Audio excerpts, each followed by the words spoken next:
Hey, everybody. Welcome back to Success by Design. And I'm so excited. Normally, we do not have guests unless it's very important, very worthy, and I think it has immense value to you. And today we have a person that is just that. I am so excited to have Heather on the show because most designers think that, yes, making more money means raising prices or taking on more clients. There's so many ideas floating around out there about this concept. But I want to float something to you. What if the smartest way to increase profit has nothing to do with either of those? And so, without further ado, meet Heather McManus with the Designers Collaborative. We're proud members. We can't wait to share it with you. Heather, what is the Designers Collaborative and how did it get started? Oh gosh. Well, that's a story that I keep telling, and it's an important one because it all started with an ideal client that went terribly wrong as soon as she internet shopped me. And I was very new to purchasing at this time. It was kind of my first big client. And before we were going to a retail store with her, and because that was my comfort level and I knew I wanted to do better in pricing. So for this one chandelier, I went to the design center in New York City and, designed the right chandelier with all the right crystals and everything, picked it all out, priced it up. I checked with the sales rep who helps you with those things. And I said, okay, this is very expensive. So I don't want to mark it up too much because I want the sale, right? We do For this all the sure. time. Yeah. And so I said, all right, normally, 30% isn't a markup, but I'm going to do 20 on this to make sure that I get it. So fast forward, we've introduced the chandelier and the price, and she was able to look it up online for less than what I could pay for it at my designer cost plus free shipping. Oh, well, if So that doesn't just frost your cupcake. yeah. And Yeah. I went back to the design center and I said, how can this be? Because that's what I told the client. I said, let me do a little research because that doesn't sound right. So I don't know what's happening. Let me go find out. And the design center had no answer for me whatsoever. They were just like, it happens. And so, yeah, that's not okay. Sorry, if you're listening, my eyes just got the size of saucers. Like, you can't just say that in a B2B business. It happens. Like, that's not an acceptable reason. Well, because then you're left asking the question, okay, so what do you want me to tell my client now? You are Right. not And they being a had helpful no, industry partner. Yes, they had no good answer for me. So not only did I not make a chandelier sale, big deal, I lost this client. She ghosted me from then on. So I got very Oh. little professional photography. She's a woman who owns several businesses in my town on a street that like I should be doing every house down that road. And I never got a single referral out of that, which could have set me up. But that was the catalyst for me going down to High Point, finding out about all these different price tiers, and figuring out a way to, beat the system because we don't get a seat at the table as interior designers. It's I, it's really not fair. And I so I absolutely had, love that. yeah. So I created a second business and it's gobbled up my first business. So I do this the whole time now. I haven't had a client in like 2 years, and that's fine. I don't even miss it. I'm really enjoying being, the founder and CEO of the Designers Collaborative. It's rewarding in its own sense. I love that you did it selfishly. We're members. And on our first order, we Mhm. saved $2,000 with you over our trade pricing. And we're a multi-million dollar firm. That to me just speaks volumes about That's what you've amazing. created for other designers and the passion you have for seeing them succeed and not end up in the situation that you ended up in. So if someone's listening to this and they're like, I've never heard of the Designers Collaborative, what does it allow them to do that they can't? So they're not going to get shopped. What else? It is in a sense, a buying group or buying collective. There is power in numbers. So a retail store that sells furniture has to do the same kind of minimums and opening orders as we do. And as an individual designer, that's really a tough thing to do. So when I opened my first upholstery account, the minimum to start an account was $10,000. And I had a great client, and we did so much upholstery that I made that minimum no problem. And then by the end of the year, then I think I had made the what was required for that year. But the next year, I didn't have the sales because it was a kitchen, it was a bathroom, it was, I didn't have the upholstery Sure. sales to make the minimum. I think it was $2,500. No, $25,000 was the minimum for that one upholsterer.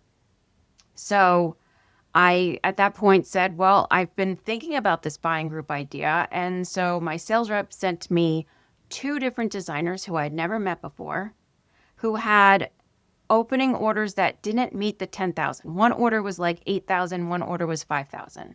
So they couldn't open an account or get their order placed unless they go through me. So I brought them in. I placed the order for them. I charged a tiny little fee for it because I'm doing all of the paperwork end, and that is some work, the admin part. They were able to get that stocking dealer price, which for upholstery is generally, if the wholesale cost is $1,000, your retail cost is $3,000. It's a times three type of markup. So it's a huge win for everybody involved. Yeah. I've made my yearly minimum. I've helped out these designers. They got what they needed.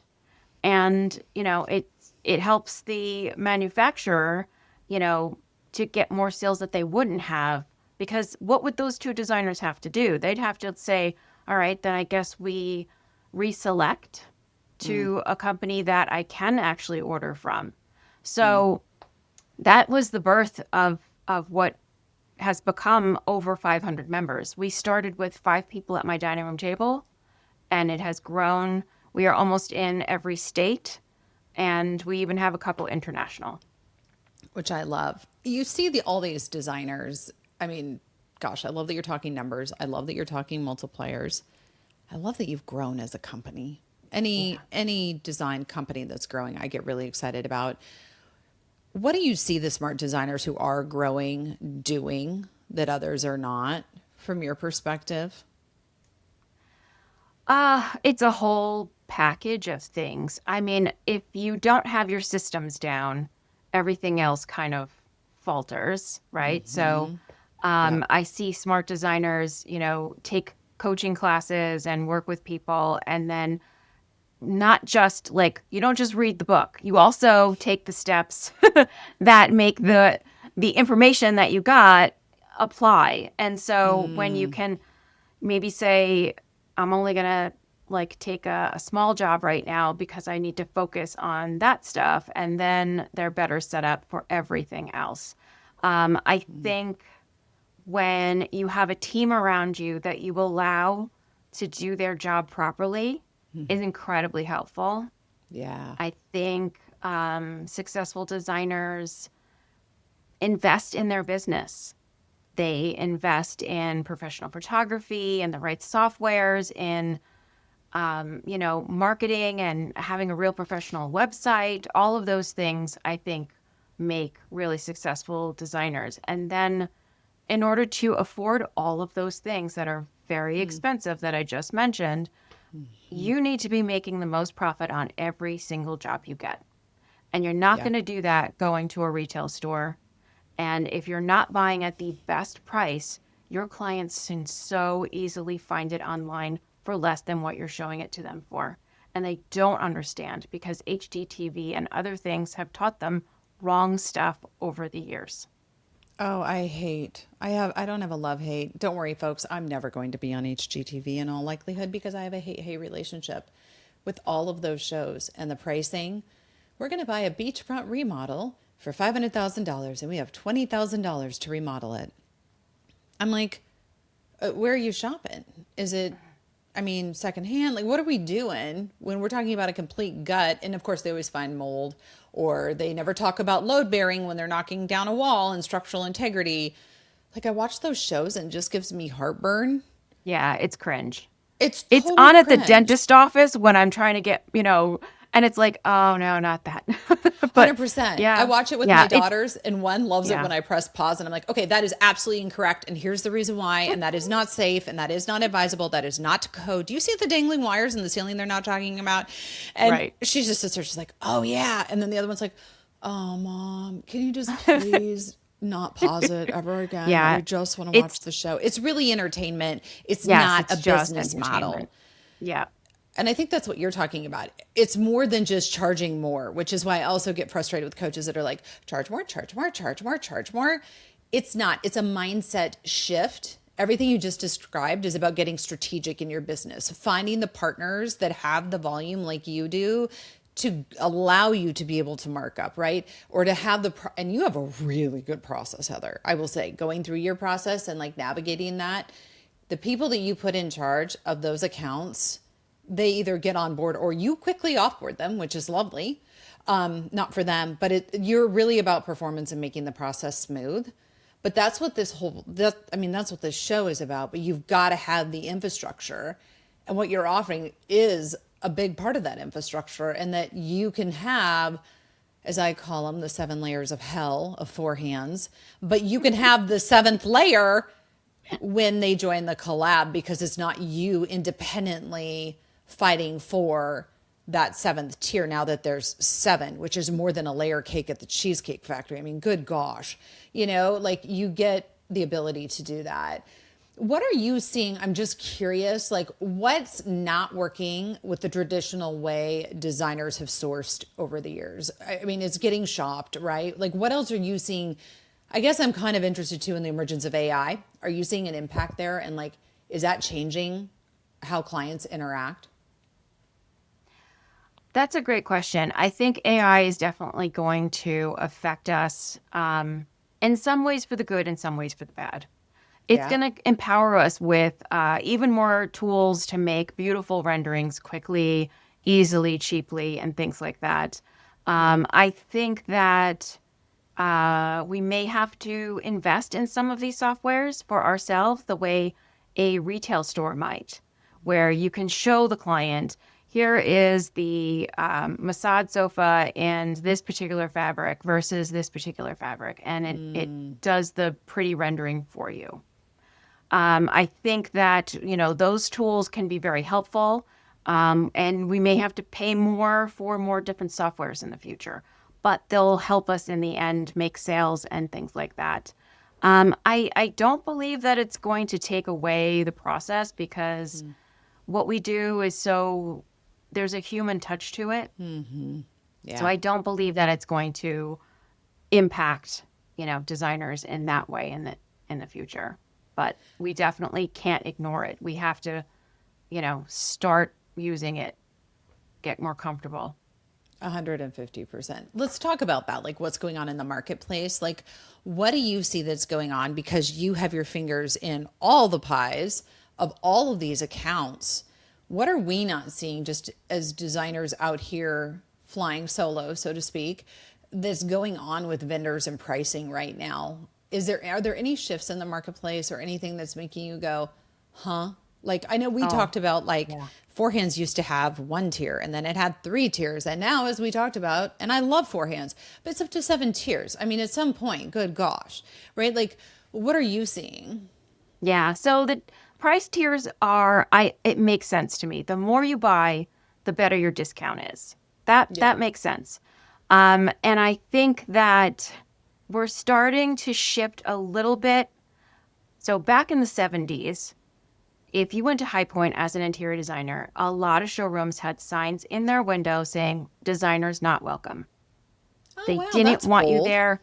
They don't want you, I think it's chauvinistic in a way because we're mostly women and the people that own furniture stores and things are mostly men.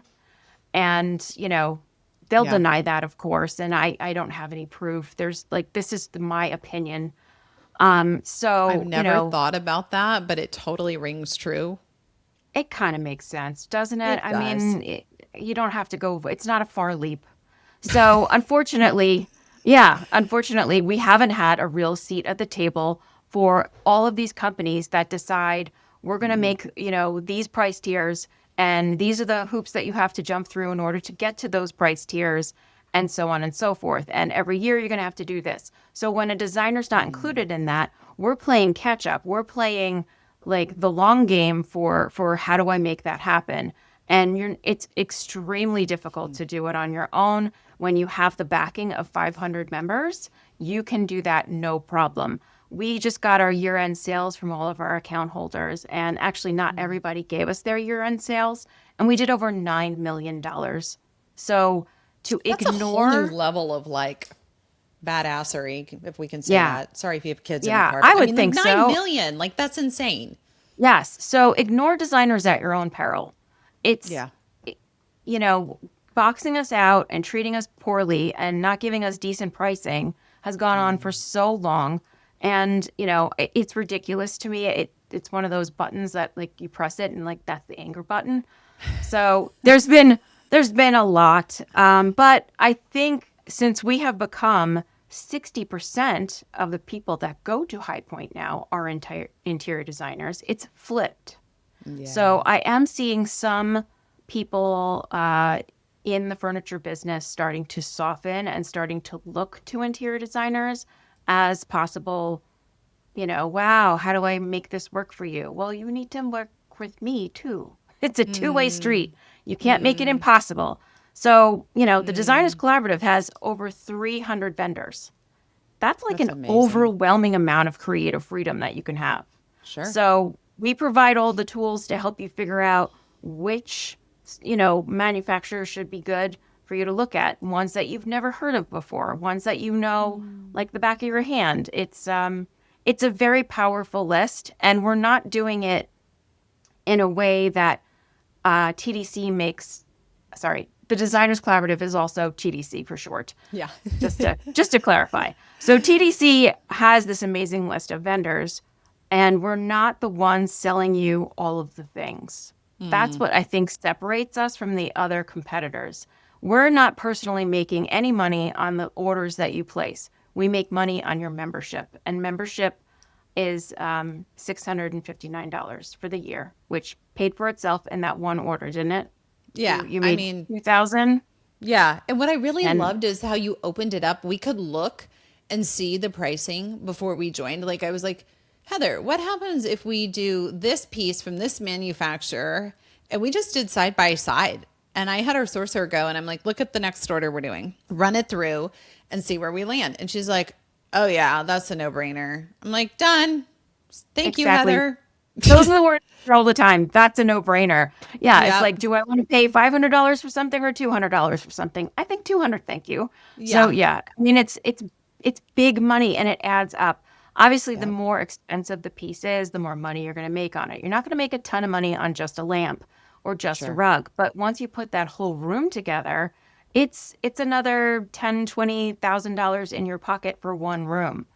So yeah, anybody doing furnishings, it's really a no-brainer.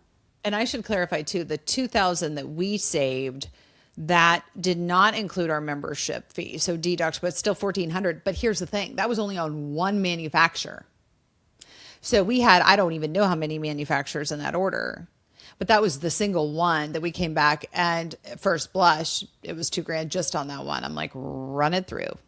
By all Hmm. means, run it through. And it seems like that's, gosh, that really changes. I mean, it changed our approach to sourcing for sure. It seems like it's changing it for all your members, really. Yeah, and it's amazing to me that sometimes people join and they don't use it because they're afraid, and that kills me. It's it could be something new for somebody, but there's no reason that you are not capable of writing a purchase order or having a freight company to pay or a receiving company that you maybe never had before. But we have so much education to get you there if you're not there already. I have been floored by your education. Your emails are killer. And it's Thank you. not just like, hey, we're here. Like the people that you bring in, what you talk about, how to do it better, new lines you're adding. It's really neat to be able to like I actually want to open them. So like Mm. props to you. First time I was like, we'll see what's in here. And I was like, oh, there's actually good stuff in here that makes me want to hang around that I find valuable for membership navigation. Which kind of brings up an interesting question. Do designers have to be at a certain level before you feel like they're ready to do this? Not really. I'll accept Okay. somebody that's just graduated. Nice. If you're ready, like if you're that go-getter, then let's do it. Yeah. The a process for applying is you fill out a bunch of questions and then I look into you personally. So I'm going to check your social media. And if you don't have that, I look at your website. If you don't have that, then you have to send me something. And it could be, you know, photos on your phone that you haven't gotten the professionals ones done and you're not ready. Maybe you're timid, but you want to go there. So I will accept all of those kinds of things from somebody. And you have to have a resale certificate. Yeah. So those are the two requirements. And then after that, you know, you learn up or you already know the stuff. I love that. By the same token, let's have the conversation. Who is it not for? Who do you go, you're really not our target market. Sometimes I think it's just as important to know who you're in business for as who you're not in business for. Yeah, okay. So if you run the kind of business where you never know what's going on and you're constantly putting out fires, you may not be the right best fit for us because you do have to take responsibility in our group. The beautiful thing is that, like you said before, you have 24/7 access to all of the pricing, logins for different websites to be able to see stock and pricing. And so it is your responsibility to price all of those things yourself. If you ask someone to price it for you, they're going to push back and say, here's the price list. Do you want help trying to read it? Because we can help you read it, but we're not going to give you the price. That's the good and bad thing, that you're not Yeah. waiting for someone to get back to you with that cost. You can do it right whenever you're feeling like it, whenever it's good for you. Right there in front of you is the pricing. So if you're the kind of person that maybe relies on other people too much, you might want to try staffing up to handle it because that shouldn't be an interior designer's job. You shouldn't have to do all of that stuff every time. You get a team that does, your purchasing. You get the person Yeah. that handles that, and then you don't have to. That's yeah. So Back I to don't know. systems and Yeah. Other processes. than somebody Yeah. that's constantly putting out fires, that would be the only person that I would say maybe not a good fit. It's interesting going through the different vendors, and everything is so dialed in and is so process forward that I think you're dead on. If you're someone who doesn't like processes, this won't work. But if you are to the point where you're like, I'm building processes in my business, I want access to other vendors who have processes, it's lovely. Like, it's very clear. Like, if Brene Brown says clear is kind, your vendors are very clear. Like, you have 24 hours to do this. You have this much time to do that. You need to get this paid by then. And these are your payment options. Like, you have provided such a good template of what's required so that there just aren't surprises. Because like I Yeah. always say, no one wants surprises after your 12th birthday. Like, I don't know about you, but I'm way past the surprise stage in life. Yeah. And I just don't want surprises with different vendors. And I think what's It's nice so too is how true. accessible you and your team are. Like, if it's not working, if something does go sideways, it's like, we haven't even had it out. It's just like, when we need you, you're just there if we have a question, which is it shouldn't be oddly refreshing, but it really is. Heather, like, shout out to you for Yeah, it creating says that type of environment. yeah, thank you. Yeah, you have to be responsive. If an account holder is somebody in our organization that is a member and they have that vendor. So, like, I am an account holder. I'm the original account holder for, I don't know, 7 or so different companies. So when you're needing a massage sofa or something else, then you're sending that purchase order to me.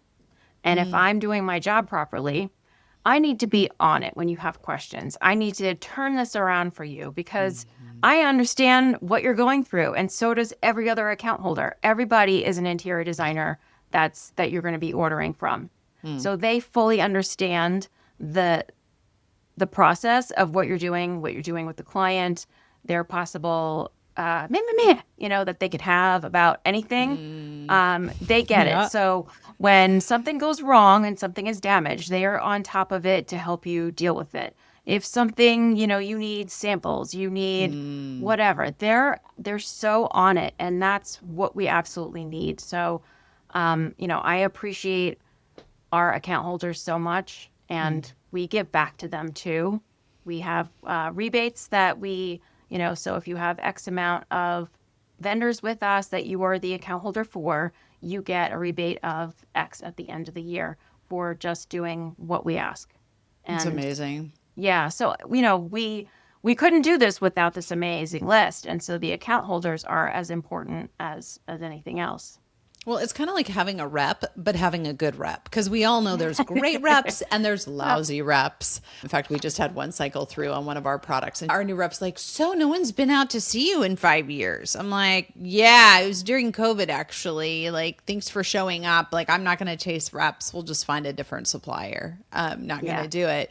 And it's just amazing when you have someone in the driver's seat who knows what they're doing, which in this case, I feel like we all do because we all know what it's like to get a bad rep. And so it's like when you're the rep, you're in that position where you're processing the order, you're saying, yes, we can do this. No, we can't do that. I don't know. It really inspires me to want to do well because I know what a pain it is when you have someone on the other end who just doesn't get it. Yeah. And so to have those responsive people and a whole pool of them because you're filtering them, it's kind of insane. It's like all the bad eggs get filtered out, which is really quite lovely. Yeah. And I just want to say too that Yeah. we started an emergency fund many years ago. So we pull 5% of whatever it is that we make into a separate checking account that is called the emergency fund. Should anything terrible happen with, somebody taking your money and running or something like that, that's not happened. We did have somebody go bankrupt once. Oh, wow. She was overextended. It's so sad. It's just heartbreaking. She lived in a town where it was like summer traffic. So you have Ah, a dead season, and then she opened too many stores at once, and it was just kind of killed her. So that was unfortunate. And sure. she loved TDC so much that she was able to give back everybody's money that she couldn't fulfill the orders for. There was about Nice. 10 orders at that time. So everybody got their money back for those things. And she couldn't afford to do the admin fee, which right now is 11% of whatever it is the cost is. So if you order, the $1,000 thing, it's 11% of that cost is what an admin fee is for an account holder to process your order. So she wasn't able to give back the admin fee. So that's when TDC stepped in and gave back everybody that amount that they were owed from the emergency fund. So I feel like, we're all about That's huge. trust. Yeah. And if you don't have anything to back that up, then why would you say, okay, this is a trustworthy thing? This has to be a trustworthy thing on everyone's end. I have to trust that you're going to pay your invoice. You have to trust that that as a business, as TDC, we will make sure that things are right for you in the end. Which is huge. So many of your account holders have been there for a hot minute. I mean, we're talking years that you've had account holders that just know how to make it roll in many ways. I mean, considering how long you've been in business, to have one bankruptcy from a account holder is pretty incredible. Actually, it tells me you're doing a good job vetting your people. Yeah, thank you. Yeah. Yeah, we're coming up on 10 years. That's amazing. Yeah. So, what do you find is the biggest aha moment designers have? I want to do the yeah, but game in a minute. And then, but first, I want to like, what is the aha moment that everyone's like, gosh, I wish I would have known about this sooner? Yeah. The price tiers are like the aha moment. The fact that Four Hands has 7 price tiers. The fact that, there was a designer discount and then there was also stocking dealer. And this is a game-changing amount of money. So that I think shocks people when they join. They understand like I'm going to make more money, and it's in theory, right? But then you start seeing it in paper on numbers that you get to write down and do that math, and it's like, "Oh, now I'm excited." That's like, wow. And the breadth of variety of vendors that we offer is such great creative freedom, Yeah. and then all the education to support you for wherever level you join. We can boost you up and get you to the skyrocket level in no time. What I love is you're making designers more profitable without them having to raise rates on their clients. Now, if they want to, Yeah. that's great. But you're building in that wiggle room of like, I told you I was going to charge you $100 for this piece, but now instead of paying 60, I'm paying 40.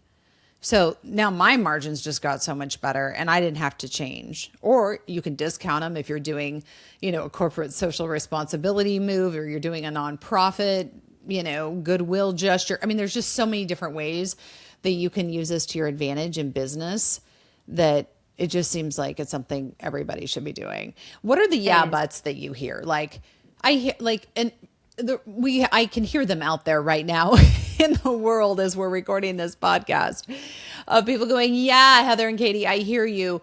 But what if I'm so small I don't even like make back my $700 membership for the first year? What would you say to them? I would say you would still learn a ton, Yeah. and it would set you up for when you are ready with the client with the furniture Yeah.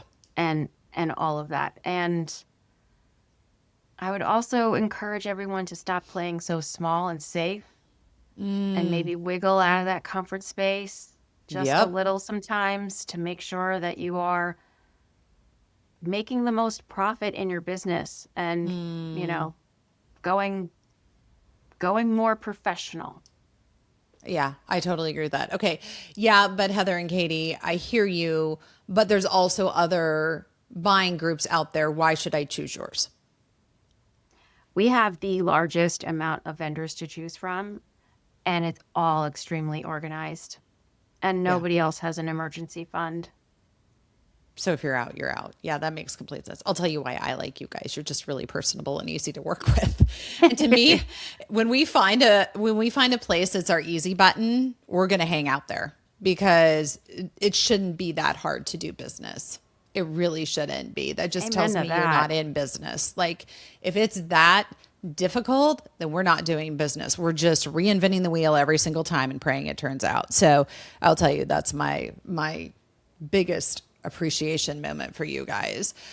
What else do you hear? Like, what other objections that you're like, I want to shoot this down? Because people have this idea about the collab or TDC that isn't real, or that maybe they just don't understand how you do business. Yeah, so I would say that sometimes people worry about are all of the vendors in knowing that they're part of it. And the answer to that is no. Not all the vendors know about it. Because, like I said earlier, some of them don't give you a seat at the table. You are not treated fairly.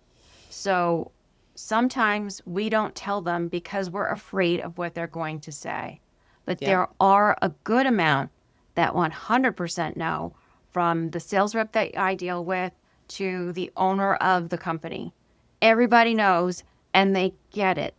They see it as the win-win that it actually is, that it's going to bring them more business. Instead of dealing with 500 interior designers all on their own, they're going to deal with one account holder.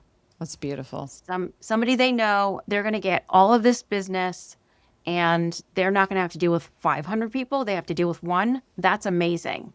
Yep. Then, that person is going to meet their yearly goals and exceed them every year. Which is huge. So I don't understand why anyone would be against it. It's I'm a with you, beautiful Heather. thing. After going Yeah, down this right? road, I'm like, and jackpot. Yeah, I mean, and I think you don't want to sound like a conspiracy theorist, but also I'm really with you. And that I think for so long there's been these games and gimmicks and whatnot that get played. And I mean, it really is a win for the manufacturers too, because they do have that singular person now. I don't know why they wouldn't want to get on board to have a singular Yeah. person who's going to sell mass product for them. Like, Yeah. The reasons that I've been given when I do ask Yeah. those questions, because there was definitely one high point where I was like, I'm going to get to the bottom of this problem. And it really didn't go as I planned. So, interesting. so the conversations that I had were that, in a sense, the model that they use with sales reps and territory If you have all the sales to this person, then the other guy's not making that business. But that other guy's not doing the work that this other one is. So for their model of that in that realm, I sort of understand it. Yeah. Then the other excuse was, but it's going to hurt all the design centers. Okay, so Oh, if that's the interesting. case, then the design center needs to do better for the interior designer. They need Back to your to, chandelier. yeah, they need to not, give crazy pricing because I don't know why. How did that get made up? How did that price that I got get made up and given to me? And then someone online can sell it for that? That's not fair. That's not right. I'm a professional person trying to run a business, and you have to give fair terms. Otherwise, what are we doing? Yeah, 150%. 150%. What are we doing? And then I always come back to how do we make more money doing it? Like, how do we make it profitable? How do we make sure? And just getting access to these tiers is just one element of this profitability puzzle that you're filling in the gaps on. Is there any other angles that you're like, this is why this is so important when it comes to increasing your profit as an interior designer? I mean, is there anything more important than increasing your profit? Yeah, I'm not That's here to kind be of a why, 501c3. I always say, like, right. I'm unashamedly not a nonprofit. Yeah, we're here for profit. We also love what we do and we're very creative and passionate people. And sometimes say, well, it's okay if I don't make that much on this job. I'm really enjoying it or whatever. I hate that Me because you too. can make money and enjoy your job and be creative and all of those things. And I don't know what it is that makes someone say that other than it's probably because we're female. And this comes back to like how you were trained. You should be polite and nice even when other people are rude. Yeah. I can't Um, tell you how many people I have in my coaching practice, predominantly women, just nature of our industry, right? No mhm. offense to the gentlemen listeners who are joining us today. It's just fascinating. Like, I look at the number and then I decide if the number feels good. And I'm like, don't get me wrong, some numbers do definitely feel better than others. My question isn't how it feels. Can you substantiate it? Can you back your numbers? Do you log your hours? Like, are you keeping track of where you're spending your time and how? So when the client's like, okay, I see that line item, can you substantiate it to me? Happy to. You want the monthly roll up? Not a problem. We can pull that. I mean, it's just so fascinating to me as women what we want to give away in the interest of being kind, but it's Yeah. not kind, it's nice. Being kind is charging what our industry is worth so that the next designer they work with isn't left cleaning up your nice mess when you discounted everything and gave things away and did the 35th round of revisions because your contract didn't specify how many revisions. So they actually had to get it together and submit the revisions accordingly. That stuff is what kills me because it's Yeah. so hard on that designer and then it hurts the industry and every Yeah. subsequent designer. Yeah. And it hurts the designer that's doing it too, because you're Yeah. gonna wind up resentful and Yes. it's gonna cause other problems to happen because you're not making the money that you should. Yeah. And you're the one who put yourself in that thing. Even if somebody says to you, well, how about a discount after you presented that price that you didn't have an emotional reaction to? If you just said if it was $10,000 and you felt like, well, maybe I should make it eight, like because that just feels less. And I think whatever at $8,000, they can still say, how about a discount? Yeah. Yeah. 100%. You, Well, yeah, and I always say too, do you ask your attorney for a discount? Do yeah, you ask your hairstylist for a discount? right, Do you ask? I mean, just go around and think about the other industries that you interact with, or your clients are totally. interacting with, and they're not asking for a discount. Yeah. Like, Similarly, I say, okay, so you've got, you go to the store, you go into Target, right? You look at a shirt and it's $29. Do you ask Target how much they paid for that and 100%. try and Yeah. get No. that shirt for less money? Yeah. But people somehow do it with furniture all the time. And you have to just kind of keep that example in your mind sometimes when you're pricing things and when you're having conversations with clients is that when they go to other stores, they're not asking those people what the wholesale cost was to get a discount. You know, it's yeah. So it's a little Well, and maddening in knowing this. their budget on the front end. If they Yeah. came to you in the initial meeting and they're like, we're going to do the living room for 50 grand, outstanding, build them a 50 grand living room. And then when they ask for discount, say, okay, did something shift from our original meeting when we originally had this room budgeted at? Just throw it right back. Let them know, hey, you told me we are here. This is what we came to. Well, no, not really. Okay, I just wanted to make sure because we gave you really great furniture and I'm super excited to bring this to life for you. Like that becomes a whole different conversation point. And it allows you to increase your profitability too while still giving them a great product because, again, no surprises. And when you have access to a group like this, you can buy things at a fair price or you can actually be in business and not just in it as a what I lovingly call a jobby where you think it's a job, but it's truly a hobby because you're not making any money doing it, right? Yes. Yeah. I love that. That's great. Oh, it kills me Yeah. when designers do that because I want to see you succeed. And having a jobby may fill your heart, but it doesn't pay for retirement, folks. Okay, you've got me through all the Heather butts, and I want to do this. Where do I go to do it? So you go to our website where you can request the vendor list so you can see all the different vendors that we have. And the application is there too. So it's thedesignerscollaborative.com. And Nice. if you had questions that you wanted answered that we did not cover, there's always a Calendly link, and you can talk to my girl Megan, and she will tell you all the answers that you have questions for. And if you really are wondering, is it better pricing? We will do one item. You can pick any one item that you want, and we will give you a price comparison. And I would bet you anything we are going to beat the socks off of whatever your current pricing is. You did for us, let me tell you. I think this is a great lesson in working smarter, not harder, and also being more profitable in the process. And who doesn't want that? I mean, if you don't, then yes, you should have a jobby. Like Godspeed and good luck out there. This is not the show for you. So, Heather, thank you for your time today. This is great. Thank you. Thank you Thank you so for much for putting having this me. together. The best businesses are born out of our own frustrations. Yeah.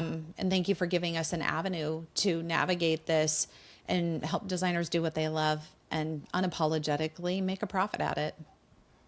Thank you so much. Appreciate it. All right, everybody. Take care. We'll see you back next time. And remember, your business should be working for you, not you working for it. Take care.